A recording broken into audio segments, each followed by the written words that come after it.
Aleluia, Jesus. Jesus acalma a tempestade. Segura aqui, não pode tocar aqui o negócio para não vibrar, por favor, viu? Irmãos, essa palavra, eu amo pregar essa palavra, principalmente quando Deus traz essa palavra aos corações. Espero que Deus possa falar. Eu sou daquele pregador que eu estudo, leio a Bíblia, porém quando vou pregar, às vezes Jesus embola a minha língua e sai outra coisa, nada daquilo que eu pensei, do que eu planejei. Você está me entendendo? Eu planejei, pensei em pregar essa palavra, Jesus acalma a tempestade. Eu abri a Bíblia, caiu sobre ela. Eu falei, então Jesus está no negócio. Sabe por quê, irmãos? A obra não é minha. Eu não sou aqui apresentador de palco, não sou aqui um animador de plateia para ter algo já elaborado, para saber já o que eu vou falar. Não, de forma nenhuma, até porque a minha Bíblia vai dizer, a sua Bíblia vai dizer, abaixa só mais um pouquinho o fundo musical. A minha Bíblia vai dizer, a sua Bíblia vai dizer, que quando pegamos o microfone, não fala assim não, porque o microfone é das coisas modernas, que quando abrimos a nossa boca para pregoar a palavra, é o Espírito Santo de Deus em nossas vidas que toma a posse do nosso corpo. Assim como outrora no mundo, o Satanás, ele fazia de mim cavalo, e ele tomava das minhas mãos, dos meus braços, dos meus olhos, da minha cabeça, montava em mim e me fazia cavalo dele para fazer as suas vontades. Mas hoje Jesus, ele é valente, ele amarrou o valente que estava sobre minha vida, jogou para escanteio e disse a ele, saia da vida dele, porque quem vai montar sobre ele sou eu. Ô irmãos, você pode ter dizido, mas irmão Alain, Jesus vai montar, ele é cavaleiro, claro, e nós somos aquele jumentinho, do qual Jesus, olha, vai lá, desamarra aquele jumento, porque ei que preciso para entrar na minha terra triunfante. Aquele jumento simboliza eu e você, meu irmão. Animal que precisa de instrutor para poder viver, para poder sobreviver. Se Jesus não guiar a nossa vida, o que há de ser de mim? O que há de ser de você? Porque há 18 anos atrás, eu tenho 36 anos hoje, presbítero, estou um pouco mais gordo, presbítero, me conheceu magrinho, né, irmão? A irmã Rita já foi dizendo que eu estou gordo, como entrei no carro ali, meu Deus, ela está emagrecendo e eu estou engordando. Eu vou perguntar a ela qual é o regime que ela está fazendo, qual é a comida que ela está se alimentando, porque eu também quero emagrecer. Mas há 18 anos atrás, irmãos, eu aceitei Jesus. E eu era guiado pelos meus desejos, pela minha vontade. Eu não tinha um Deus que me governava, eu não tinha um Senhor que me guiava, que eram os meus olhos. É por isso que lá no Salmo, capítulo 119, se não me engano, diz que a palavra de Deus é lâmpada para os nossos pés, é luz para os meus caminhos. Em outras palavras, quem anda fora da palavra, anda em trevas, não sabe nem quando cai, nem do que tropeçou. Sabe por quê? Porque está em trevas. Em quem está em trevas, se tiver uma pedra no meio do caminho, ele vai cair, vai tropeçar e é capaz até mesmo de morrer, porque está em trevas. Mas quem anda na luz não tropeça, porque a luz ilumina o caminho para que possamos andar e caminhar e não tropeçar. Você está me entendendo, igreja? Há 18 anos atrás, Jesus me chamou, me separou, me libertou, me deu um novo rumo na minha vida, um rumo diferente do qual eu estranhei. Eu sofri logo no início da minha caminhada, sofri demais, padeci muito, chorei muito, e chegou o momento que eu dizia comigo mesmo, ser crente é sofrer, ser crente é padecer, ser crente é chorar. E eu não cheguei a dizer no meu coração que eu não queria mais ser crente. Não. Eu dizia, meu Deus, se meus irmãos, se minha irmã, se minha família vir para a igreja, vai sofrer, será que vai conseguir permanecer?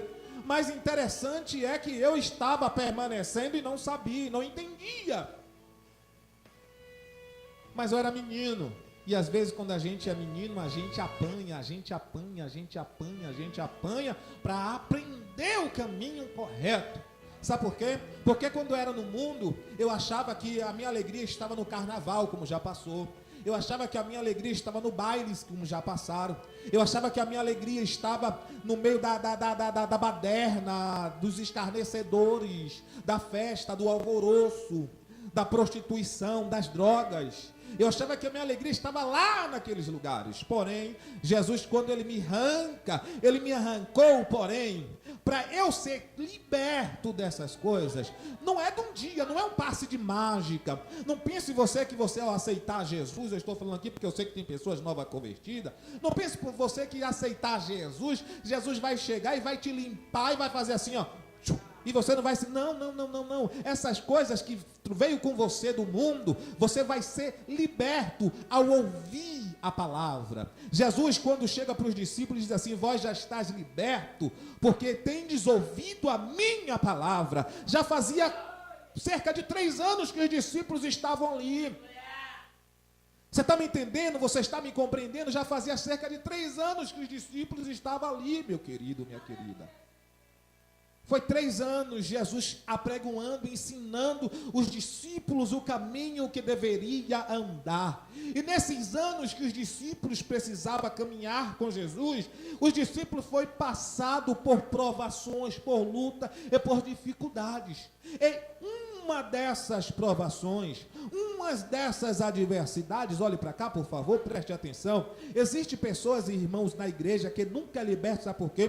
Porque na hora do culto não presta atenção, porque na hora do culto fica atento a alguma outra coisa, não pare o que está fazendo. Olhe para mim, desde quando aceitei Jesus, presbítero, pastor Josemir, eu sempre na hora da palavra acontecia o que acontecer, vinha o que viesse. Se alguém me parasse para falar alguma coisa, eu, olha a palavra. Eu tenho 18 anos de evangelho, irmão. Se eu estou firmado na rocha, é porque, paro para ouvir a palavra. A Bíblia diz: quando entrarem na igreja, guarda o teu pé. Porque é melhor você ficar em casa do que vir para a igreja para você atrapalhar o ambiente do culto. Não atrapalhe o ambiente do culto. Possa ser que Jesus venha e você fique. Me desculpe a verdade, não estou apontando, mas se eu estiver enganado, se você não estiver atrapalhando, é com você. Mas se você está fazendo alguma coisa, é com você mesmo. Então observe a palavra, ouça a palavra. Às vezes na hora do louvor, na hora de alguma coisa aqui do terreno você pode fazer, mas na hora da palavra é algo que você precisa reverenciar a hora da palavra, porque a hora da palavra é a hora que Deus tira para falar com a sua igreja. Esta hora é a hora que Deus usa até mesmo um cachorro para falar com a sua igreja. Pode ser o Joãozinho, pode ser a Mariazinha, pode ser aquele alcoólatra que muitas vezes entra na igreja sem querer, pega o microfone e vai dizer: Jesus salva. E aquele amigo dele alcoólatra ouve aquela palavra que Jesus salva e acredita que Jesus salva e liberta do alcoolismo. Aravando, Reremácia, Aramando, Legécia. Você está me entendendo? Está me compreendendo a importância de ouvir a palavra do Senhor? Ei, olhe para cá, por favor. Uma das experiências de Jesus, que Jesus fez com que os discípulos passassem, sabe o que foi? Foi essa experiência. Ele é Senhor, Ele é mestre, rapaz. Filho de leão? Leão é. Filho de águia? Águia é. Filho de leão precisa aprender a caçar. Filho de águia precisa aprender a voar. Você me entende? E quem é que vai ensinar o filho de águia a voar? É águia. E quem é que vai ensinar o filhote de leão a atacar? É leão. Ei, olhe para cá, por favor. Quando a igreja de Cristo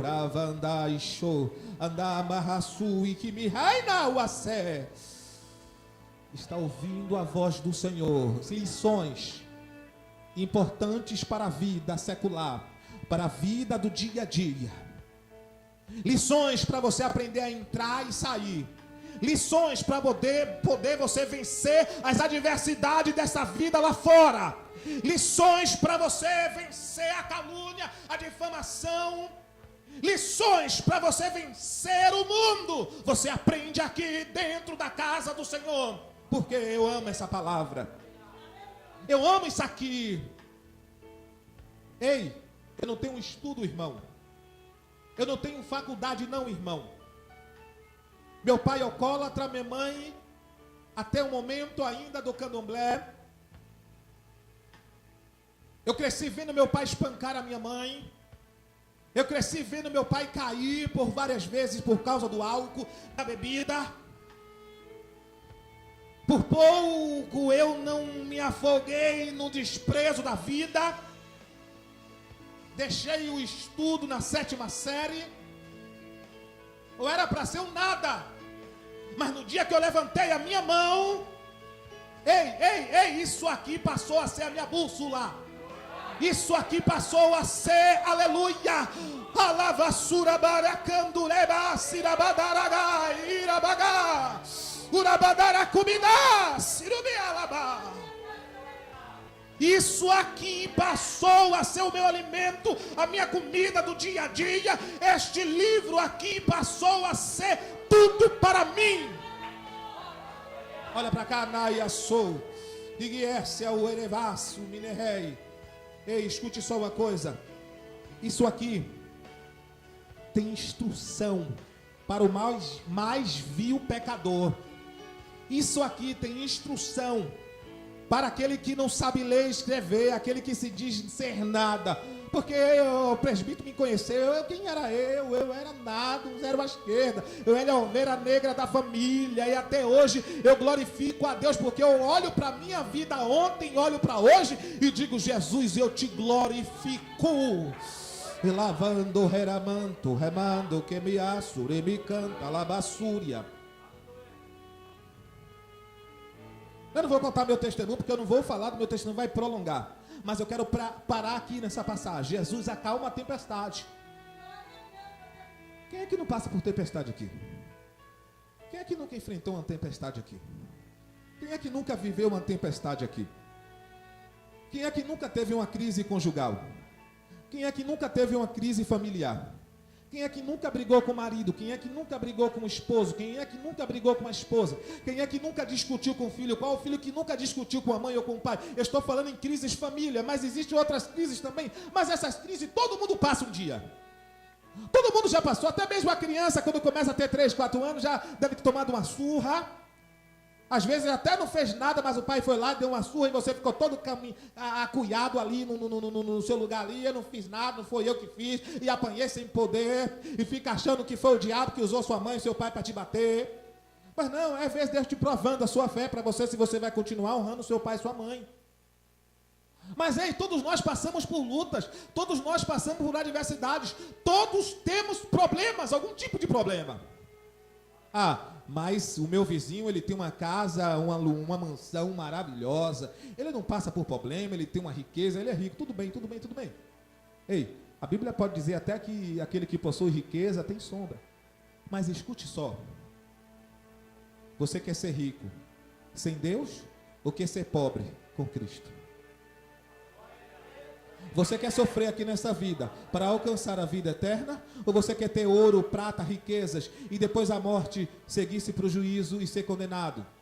Porque, irmãos, se a minha vida aqui não for para falar da volta de Jesus, se a minha pregação não consiste na pregação que Cristo vem salvar a igreja, não adianta pregar. Não adianta ministrar, porque eu não sou pregador de riquezas. Eu não prego palavra prometendo que você vai ter ouro e prata, que Deus vai mudar a sua história te enriquecendo e te colocando no meio dos ricos, não. Sabe por quê? Porque quando eu leio a Bíblia, eu vejo lá no livro de Eclesiastes, o homem que foi o homem mais rico sobre a face da terra. Segundo alguns historiadores dão que o livro de Eclesiastes foi escrito por Salomão. Ele na sua sabedoria, e ele contemplando todos os mistérios dessa terra, Deus lhe dando tanta sabedoria, ele olha e escreve. Acredito que foi ele, porque o falar, o linguajar desse livro de Eclesiastes, eu acho que foi ele. Ele vai dizer assim, que Deus a um deu riqueza e a outro Deus deu pobreza. E quem somos nós para contender com Deus? Se a um ele dá pobreza e a outro ele dá riqueza. A riqueza não é dom de Deus não, irmão. Dom de Deus é amor. Dom de Deus é fé. Dom de Deus é esperança. Dom de Deus é paz. Quem tem isso é porque tem o Espírito na vida. Não quer dizer que você tem um carro, que você tem Jesus. Não é porque você tem uma casa bonita, é porque você tem Jesus. Não é porque você se veste bem, porque você tem Jesus. Não é porque você tem um olho verde bonito, que você tem Jesus, não. Jesus, ele habita num ser humano que tem paz plena, que tem fé, que tem graça, que tem amor, que tem companheirismo, que é hospitaleiro. Essas pessoas são cheias do Espírito, seja ele que more no palácio ou ele venha morar no casebre, não importa. Deus não faz acepção de pessoa. O importante é que você seja rico ou seja pobre, você ande na presença do Pai.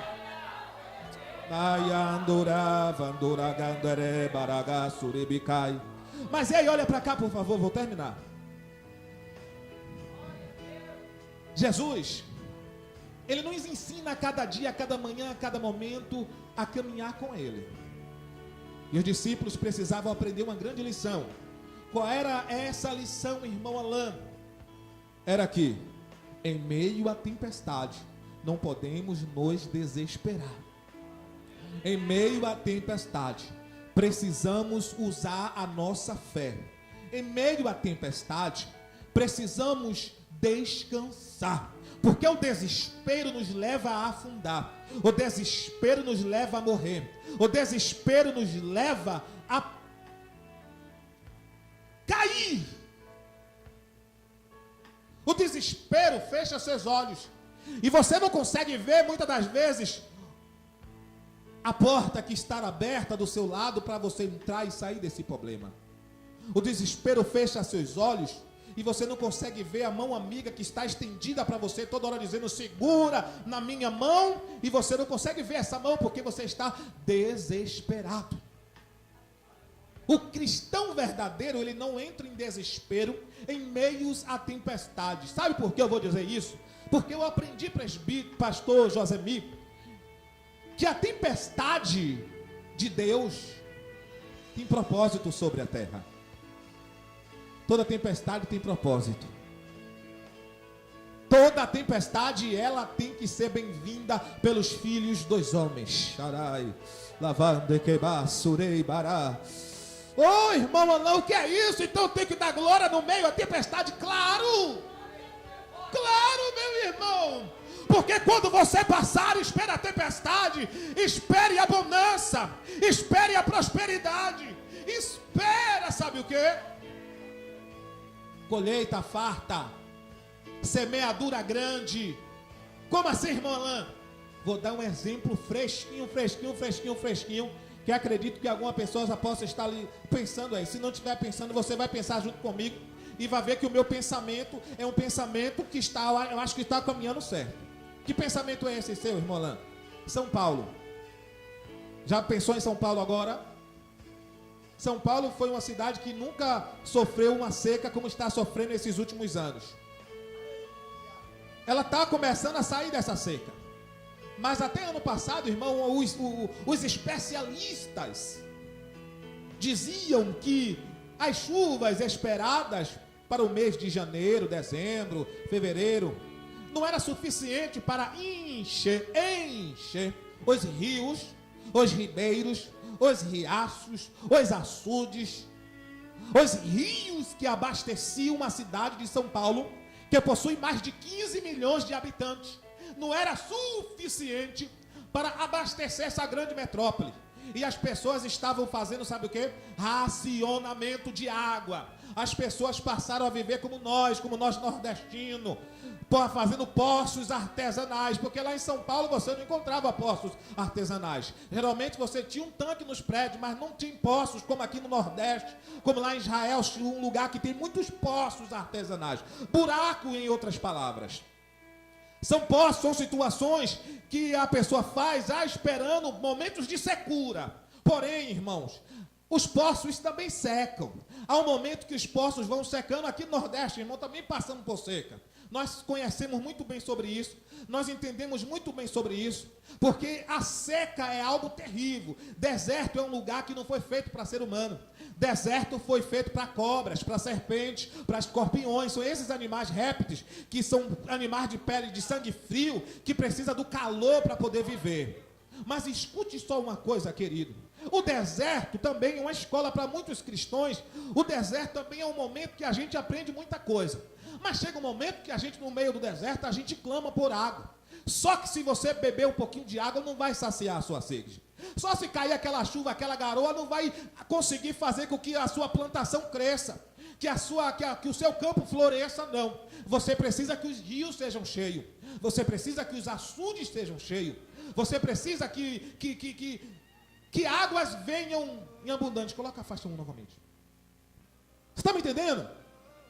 Os especialistas, não foi eu que disse não, irmão, não foi a Bíblia que está dizendo não, foi os especialistas, foram os sábios desse mundo que estavam dizendo que São Paulo precisava de grandes tempestades, de chuvas torrenciais para poder São Paulo sair da seca.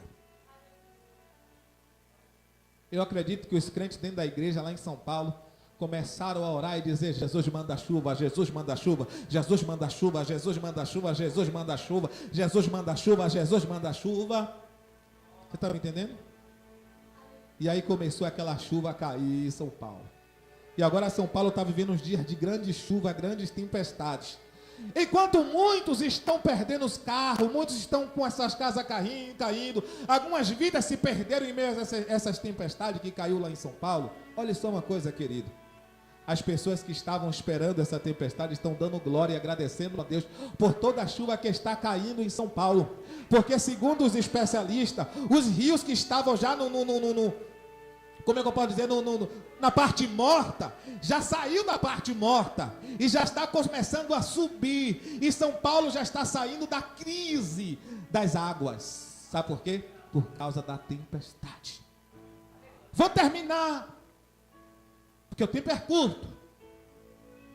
Quando você veio do mundo, você veio na sequidão. Você veio acabado, você veio acabada. Você veio com sua terra seca para aqui. Você chegou aqui de uma forma, ou às vezes você ainda está dessa forma. Acabado. Você quer um copo d'água ou você quer uma cachoeira de água na sua vida? Jesus sabe trabalhar? Sabe.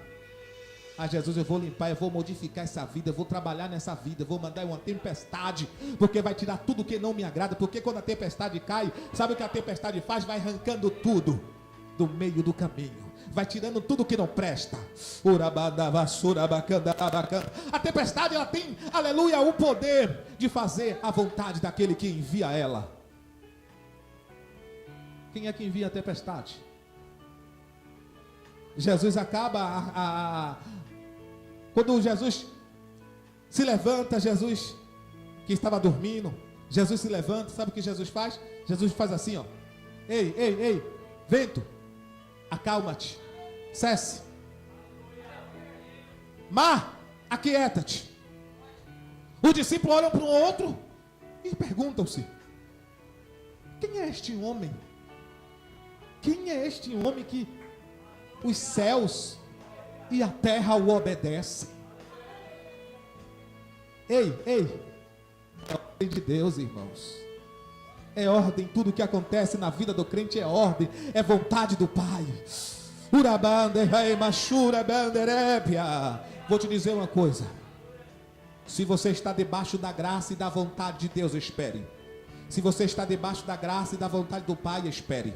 Aguarde a promessa de Deus, porque a promessa do Pai vai se cumprir em sua vida. Aquilo que Deus prometeu, aquilo que Deus falou vai se cumprir. Mas quando é, irmão Alain, que não se cumpre? Quando você está debaixo de maldição, quando você está debaixo de pecado. Quando você está debaixo de pecado, então infelizmente as promessas de Deus não podem se cumprir. Mas, irmão Alain, eu quero ficar debaixo da graça, eu quero ficar debaixo da promessa. Então venha para debaixo da graça, venha para debaixo da promessa, se converta dos seus maus caminhos e anda na presença de Deus, e aí as promessas de Deus vão se cumprir, e toda tempestade vai cessar na sua vida. Se coloca de pé. Coloca a faixa 5, meu irmão.